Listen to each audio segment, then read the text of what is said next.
Hello and welcome to the podcast. I've got a brilliant guest lined up for today. I've got Celeste Hamilton Parker, who's joining me today, who is an estate agent based in Hampshire, not a million miles away from where I live, and does an absolutely brilliant job. So I thought, first opportunity, I would nab her and get her on the podcast. So, Celeste, big thank you for coming on the podcast with us today. Thanks very much for having me, Chris. Delighted to be here. So, for those a small minority of people who haven't seen your socials, you do loads of stuff online, you do lots of video content, photography content, etc. Give us a little bit of a CV for yourself in the property world. How did you first get into it, and how do we get to where we are today? Okay, so I pretty much live and breathe estate agency, I think. I started my career in estate agency back in 1999. I think I was 18 then, something like that. Yeah, I just sort of fell into it really. It wasn't something I planned to go into. I was in banking initially to start with, just working, doing sort of cashier advisory jobs within branch. And I was looking for another job, and a recruitment agent that I was working with called me up on a Friday, and she said to me, Celeste, I've got an interview for you for one of the big corporates in Southampton. They want to see you today at 5 o'clock. And I said, oh, I'm really sorry, I've taken a job. I'm due to start at the bank on Monday. And she said to me, but I've really sold you into this role. She said, and if you don't go, she said, I'm potentially going to lose the client. And I really liked her, and she'd worked really hard with me. So I thought, oh, do you know what? I'll just do her a favour and I'll go for the interview. I was actually just in Southampton anyway, and it was no skin off my nose really just to pop in and do this interview. And I always thought, good practice anyway, go for another interview. So I went into this interview. Anyway, I sat down with the two guys that interviewed me at the time, and they just sold it to me. And I walked out of that interview, and she phoned me up, and I was walking up the high street, and she said to me, Celeste, how did it go? And I said, actually, I quite like the idea of that. It sounds really, really good. And she said, well, the job's yours and you start Monday. And that was that. Woke up the Monday morning, phoned up the bank that I was due to start with and said, I'm really sorry. I got a job offer on Friday that I just took last minute. I won't be coming. And instead, I went to my first branch in Chandlersford, and the rest is history. Do you ever wonder what would happen if you didn't have that interview and you just said, actually, don't worry about that interview. I'm just going to go and have my banking job on Monday?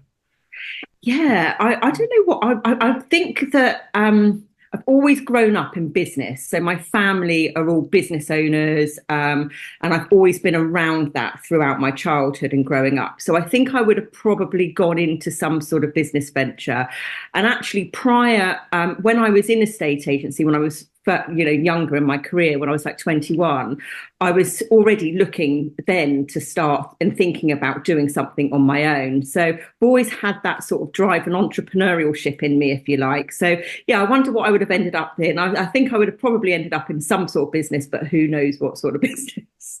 And what was the catalyst, or what was the point where you went from being an employed estate agent working within a branch, sort of in a sort of normal role, inverted commas, through to sort of going, actually, I'm off, guys, I'm doing it myself? What was sort of the catalyst for that, and what was that actually looking like as in starting a business?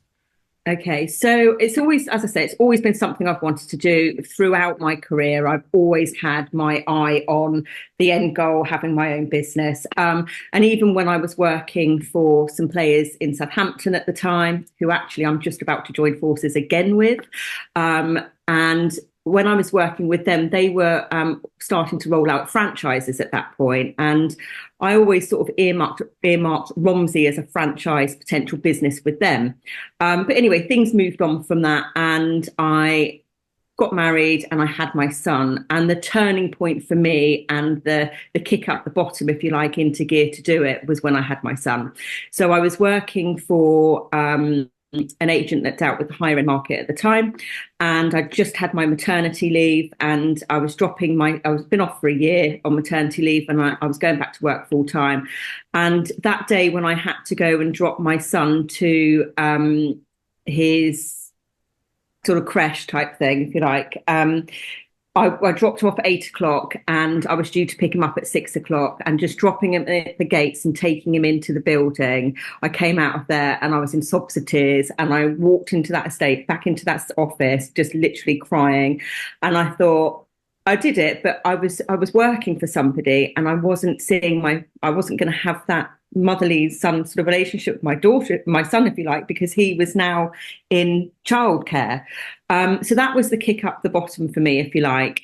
So anyway, I was back in work. I'd probably done about 3 months now working within the office that I was at the time, and as I say, I was very sort of reluctant to keep dropping my son off at childcare every day.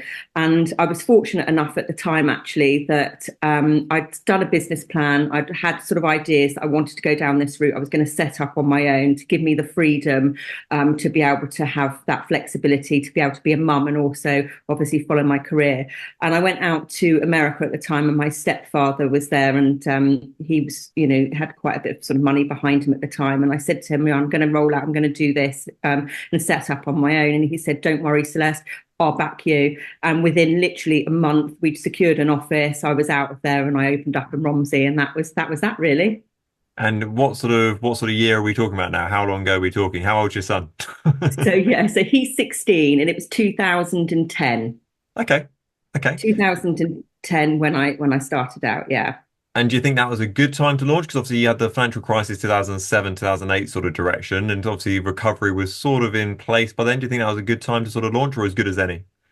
Yeah, I think it's good as any. You can keep looking at all these things that go on within the market and what we've been through. I mean, I've been through all sorts, like you said, of 2007, 2008, Brexit, COVID, budgets, changing, prime ministers, all those sort of things.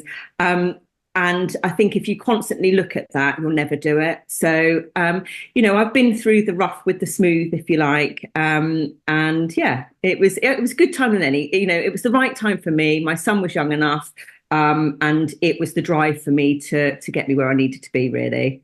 Yeah, it's funny. I was literally having a video call just before I came on this one today with the new client who just started working with ourselves, who's just launching their estate agency business. And they were saying, we're going to launch in January, but then maybe we'll go for February, but then maybe March will come around. Maybe that'll be a bit better. And I was like, look, there's never going to be a perfect time. There's never going to be a moment where you're like, I've got everything lined up. I've got the money. I've got my mortgage source. I've got this. I've got my partners on board with it. I've got my business card. There's never going to be a time where you're like, I'm 110% ready to launch this business. You just have to go, right, it's good enough. We're jumping out, we're going to make it work sort of thing. So I 100% resonate with that message.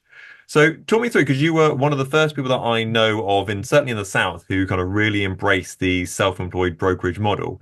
When did that sort of start coming to you that you might want to kind of go in that direction of sort of you being the having the brokerage effectively and having self-employed people below you? Yeah.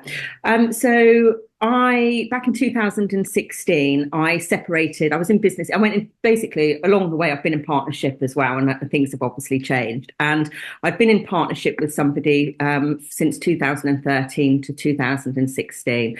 And we decided to go our separate ways. And I came off the high street, basically. I was one of the first, alongside one of my competitors, that Charles Powell in the day, who was the first one locally in my area, to show that actually you didn't need to be working on the high street. You can go and work out of an industrial unit, which is what he did, and he was very successful. So in 2016, I followed suit and was one of the first sort of locally within my area to also do that. And I came off the high street and I was working more hybrid. And I was working in this office, and I monitored obviously how it was all working. And no one used to come to the office. I was literally just paying for this office for us to go down there every day and sit in there. I could have been working from home, working from remotely. And I was also then providing a very much one-to-one service with my clients. And what I could see was the old traditional ways of doing things. The industry now had shifted. It was no longer a 9 to 5 industry. Your clients and buyers and sellers expected you to be available out of normal working hours. So I was doing viewings in the evenings and weekends and offering flexibility, doing basically what I'm doing now. And I just thought, why haven't we changed the way that we do things? Things have moved on now. Everything is online. People expect everything more in demand. You go and order something from a catalogue Next or whatever. It's there the next morning. You can order before midnight. It's there the next day. It's fast paced. Why are we shutting doors at 6 o'clock and saying, sorry, we can't do viewings? Why are we sitting in an office that nobody comes to anymore? So I saw this sort of opportunity really in why have we not changed? Why are we stuck in the dark ages of doing things the way we're doing? And also, I lived in America when I was younger, so I have a lot of American influence behind me anyway. I have family that live out in the States that are realtors, etc. And I always just thought, why aren't we embracing the American model into the UK? And it's also, people do it in Europe as well, for example, but in England, we just seem to be really behind the times. So in 2016, I thought, I do see this as potentially the way things are going to go. So I started rolling out the self-employed model back in 2016, creating the contracts, getting all the setup and everything done. I spent tens of thousands of pounds doing it all, getting it all set up, rolled it out, and then I couldn't recruit anybody because nobody could get their heads around what I was trying to roll out. And that I did manage to recruit one person who was a lady very similar to me, and she was coming out of the corporate world. And for her, the model that I was rolling out and the flexibility and the remote working is what worked for her too, because like me, the reasons what pushed me into doing what I'm doing is she had a very young family and she was a single mum. She was due to go back to work. She was very high up branch manager within the corporate company that she was in. And she decided, actually, I need to be doing this as well because I want flexibility around my children. So she was the first one that I recruited. So we started to sort of roll it out, and I had about 3 then on my books that were doing the self-employed model. But I did, like I said, I did find it hard then to recruit in more people because everybody was so used to salaried working office, trying to explain to them, you don't need to be in an office 9 to 5. You can do this and do that. People just couldn't get their heads around it. And then COVID hit.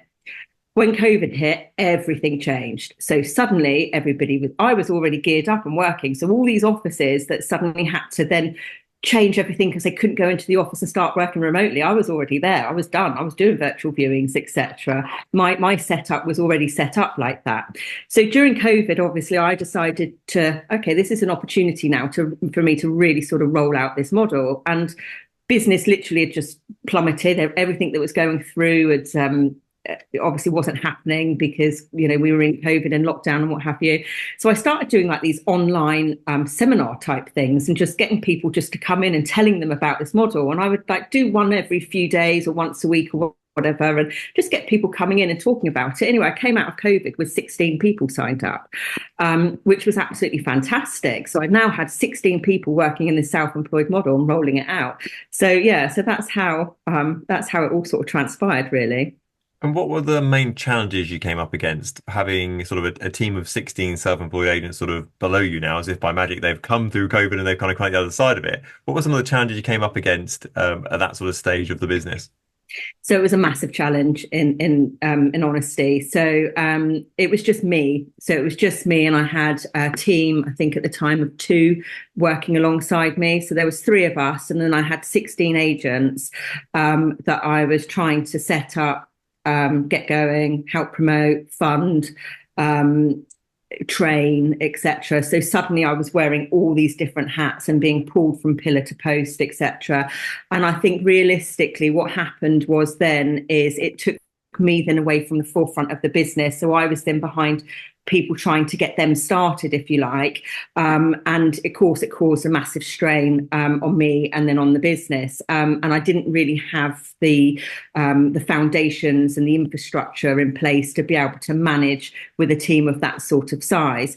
So what I then decided to do was I whittled it down. I decided to sort of pull it all back a little bit and retain the ones that obviously were a bit more experienced and what have you. And I got the numbers down to, I think, about 6 then. And that was fine. And that was a little bit more manageable. And then what happened was obviously some of the bigger players, the American players, started to see this opportunity in the UK as well, and started to bring the models over from the US. So then what happened was I was suddenly up against big players, really sort of that had the funding behind them, had the infrastructure behind them, starting to really shout about what they were doing. So now obviously I've got quite a bit of competition going on. I either continue as I am, trying to obviously grow my little independent self-employment model, or I'm going up against the big boys, or I start looking at the big boys and thinking, do I join forces and start maybe looking to merge my businesses into that. So I sat back and I watched it for a little while. And of course, there was lots of people shouting about it all online. So in the end, I decided actually I'm going to reach out to one of these people that have inspired me a little bit online and just have a chat and find out what this is all about, which I did.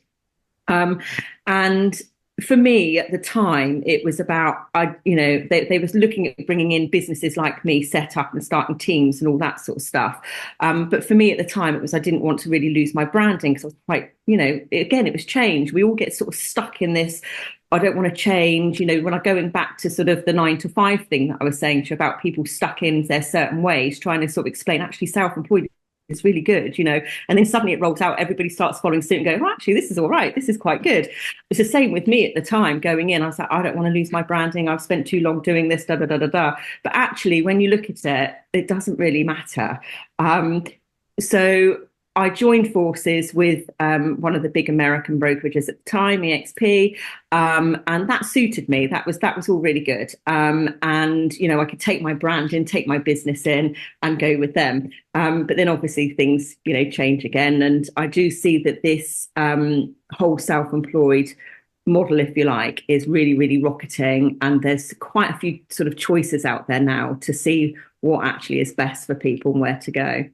When you were, let's use the term whittling down your team that you're with, sort of the 16 down to the 6, so the 10 you got rid of, what do you think sort of separated the ones that were sort of making it work as a self-employed agent compared to the ones that weren't making it work?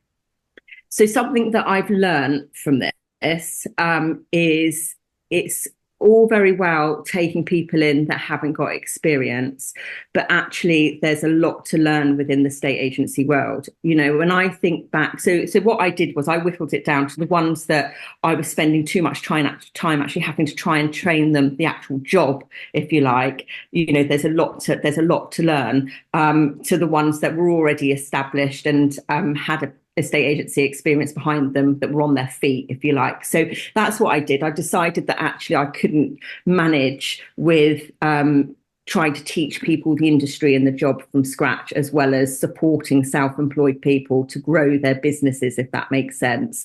So that's what I'd say to that, really. I think the big thing is for me is that sort of overcoming that sort of ignorance tax effectively. So, when you launch anything, if you were brand new to the estate agency business, for example, as an individual person, you have the potential to earn a fantastic income as an estate agent. You just need to learn how. And sort of the hard bit is minimizing that gap between where you are today earning whatever, not a lot sort of thing, through to where you're earning absolutely shed tons of money sort of thing. Because inside the world, there is the knowledge for actually you to achieve that. And so the goal of anybody when they onboard somebody is to go actually from this sort of 0 point to 100 point as quick as we possibly can do. Some people will never get there, and they'll get to 20 out of 100 and they'll never sort of succeed any higher than that. But it's kind of getting people over that sort of knowledge barrier as soon as we possibly can do. So I guess obviously with those people you're bringing on board that maybe didn't have that knowledge, the amount of time you're putting into them to kind of overcome that barrier was basically just too great for them effectively.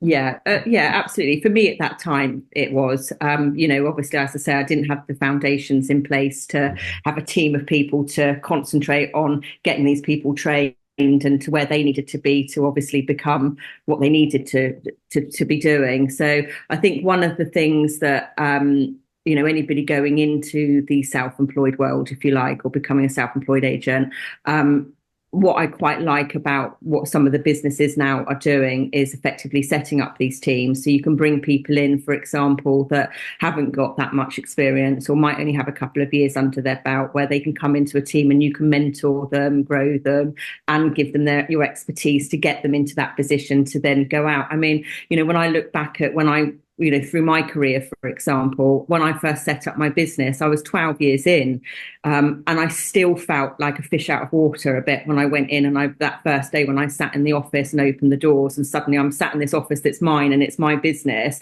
And it's like, well, and there were still things that I was then learning about business. For 12 years, I knew all about estate agency. I could do that standing on my head, no problem.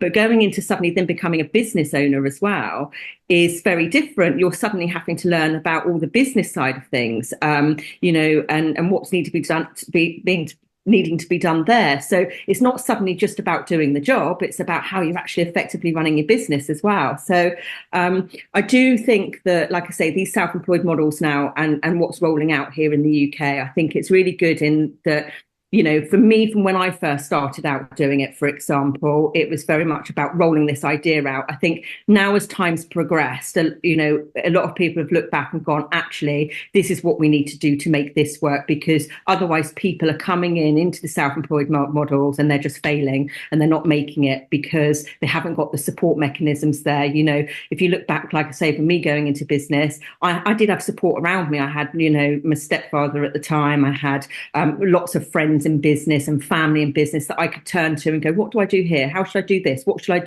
do? You know, that helped me along the way. So I think that going in as a self-employed agent, I think it's very important to be able to have somebody also to be able to hold your hand a little bit. Not everybody needs it, but there's still sometimes, even with me in my experience, 26 years in, I still like to sometimes be able to turn around to somebody and go, what do you reckon? You know? Yeah, I 100% agree with that.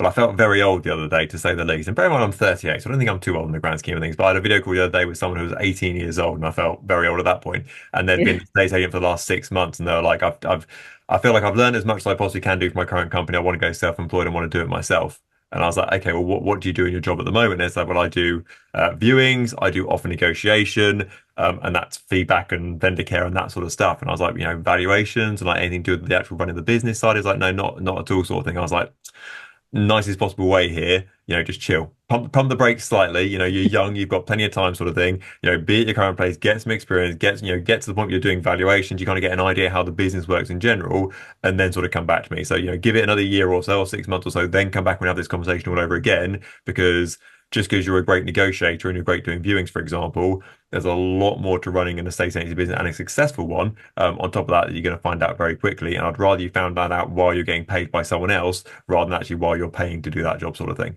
So yeah, I think it's definitely a sort of a lot to be taken on board there. And just because you're a great estate agent in front of people doesn't necessarily mean that directly you will have a great estate agency from that. Yeah, absolutely. It comes with a lot of hard work and dedication as well. You can't go into it lightly. You know, suddenly your response, you know, you don't get your salary every month anymore. You're relying on completions going through. And we all know that completions, you can be waiting for an exchange to happen and it can fall through on the day of exchange. So nothing's ever set in stone. You know, as you say, you can be very, very successful at it, but it isn't for the faint-hearted. You do need to really want to be able to be in charge of yourself. It comes with obviously great rewards, as we all know, but it also comes with a lot of dedication, some stressful times as well. Yeah. So what are some of the big lessons you've had from sort of, obviously you've launched your own business. In fact, you've launched multiple businesses, and you've also had people underneath your umbrella launch multiple businesses as well. So you're in a really good position to answer this. So what are the things that you would look at and go, actually, if I was going to launch my estate agency business today, I would focus on X and I wouldn't focus on Y, for example. So what are some of the things you would be focusing on? So over the years, obviously, from the businesses that I've had, I think it's really, really important to move with the times. So change is really healthy, and I think, you know, it's good to make changes, and if you know, but at the same time, if something's working, then why change it?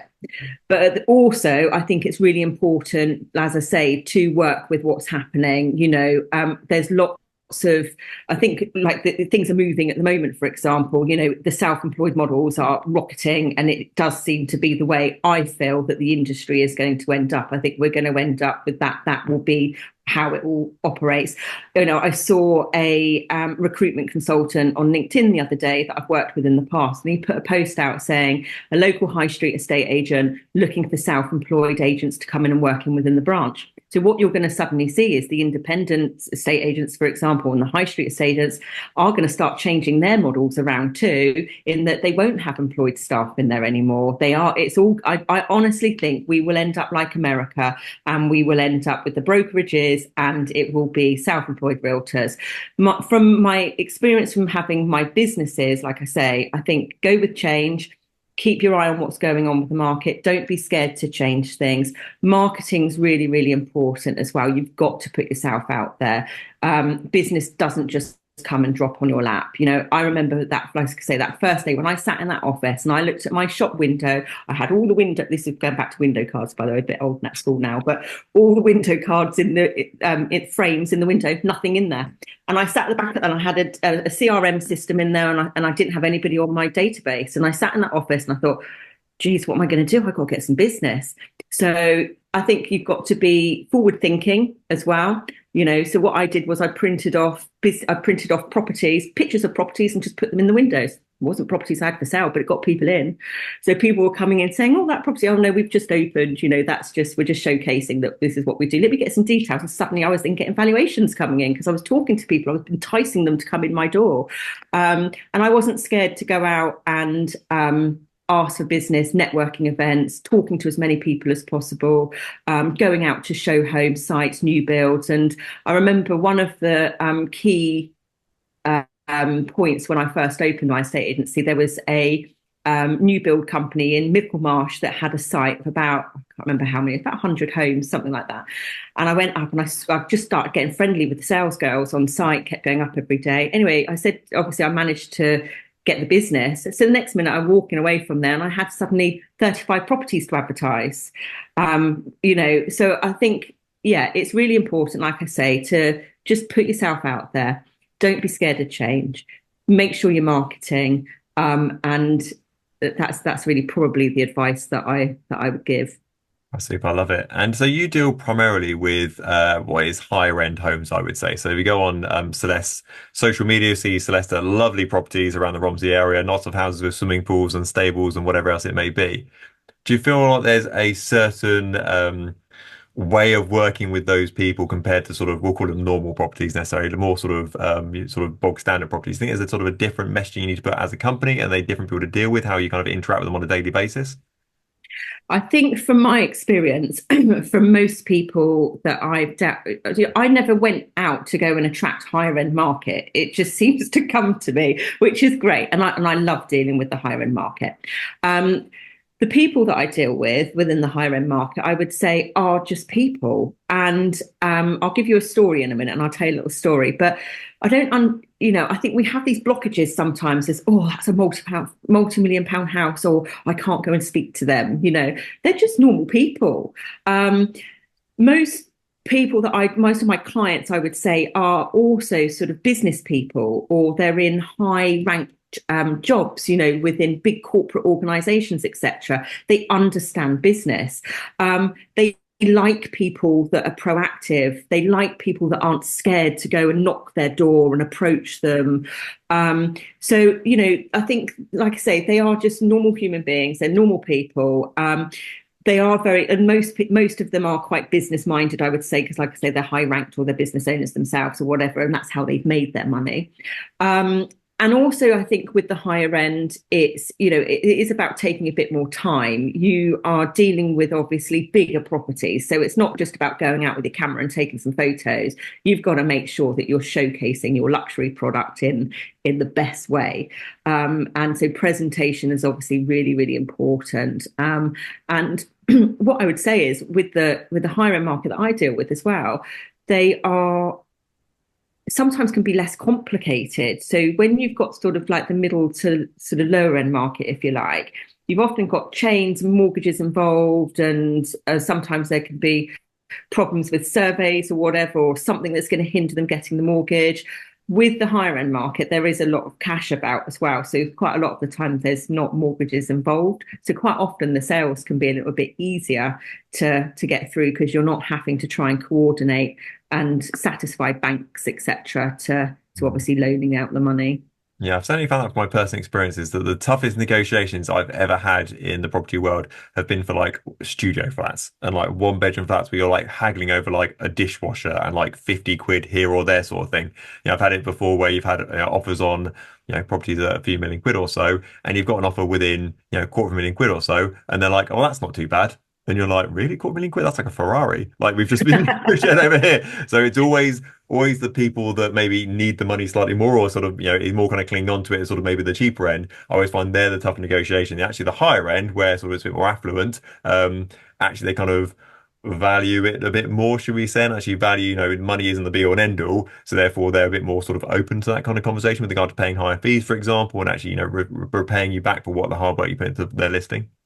Yeah, absolutely. I think also as well, with obviously sort of like you say, studio flats and what have you, you cannot sometimes have leases to get involved with. You've got maintenance companies that you're waiting on to get packs out for. That people don't realise the actual legwork that goes into a lot of these transactions with regards to all those elements to it, if you like. Whereas if you're just dealing with sort of a house on a clean title, etc., it's a little bit easier. But like I say, transaction wise, sometimes it can be a little bit smoother. But obviously there is a little bit more legwork in the marketing side of it and what you need to do and the right clientele of people. And also it's when you're dealing with properties of assets of that sort of amount, for example, it's making sure that, when you've got people coming to view, you're protecting your client's security as well, because, and making sure that you haven't just got people coming to view the property because they want to go out and view big houses, or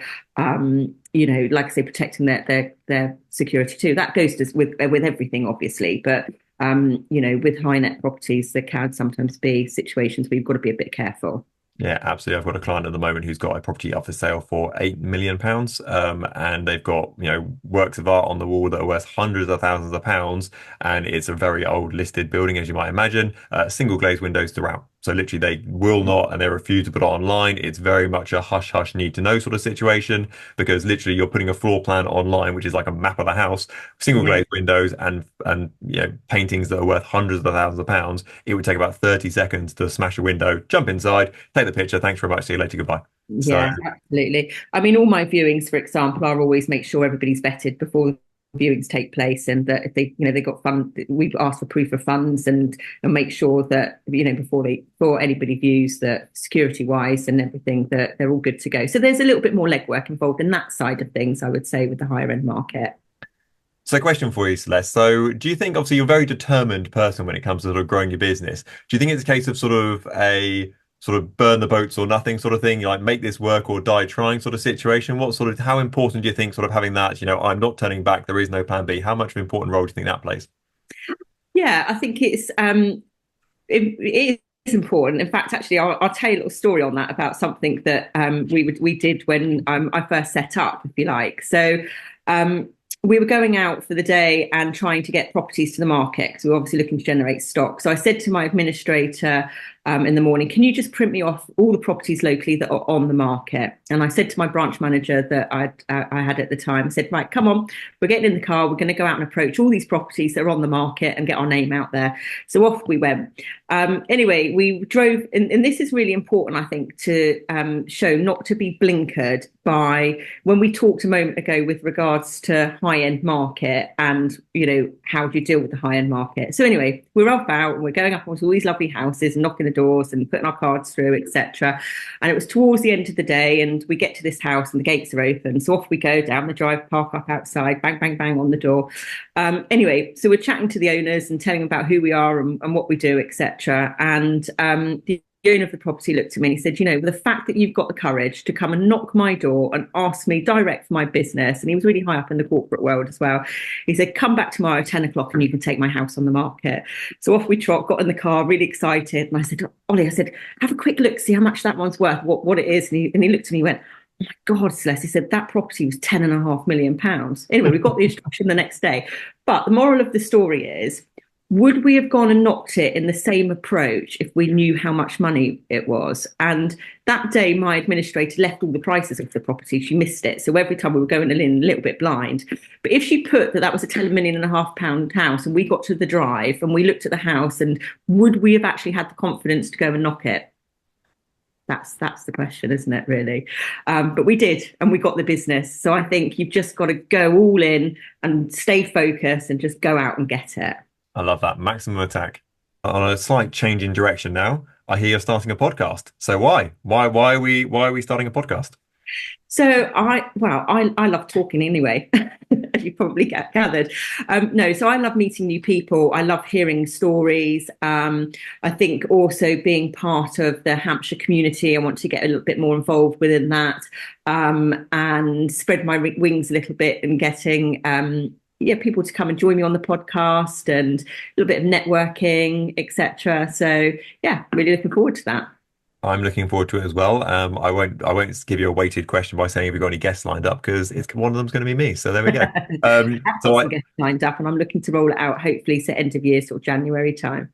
Well, I think it's a really good thing to do. And I imagine if you fast forward, so I mentioned about 6 months about doing it, and not many agents have kind of jumped on it yet at all. I reckon fast forward a year or so, I think a majority of agents will have some sort of podcast or some sort of broadcast they send on a regular basis.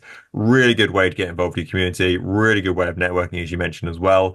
So yeah, I think it's a really good thing to do. So very much looking forward to that coming out. So that's Thank thank you. you. Thank you so much for being a brilliant guest on today. You've been absolutely fantastic. Thank you so much for your time. It's been absolutely brilliant. Lovely. Thanks ever so much for having me, Chris. Thank you.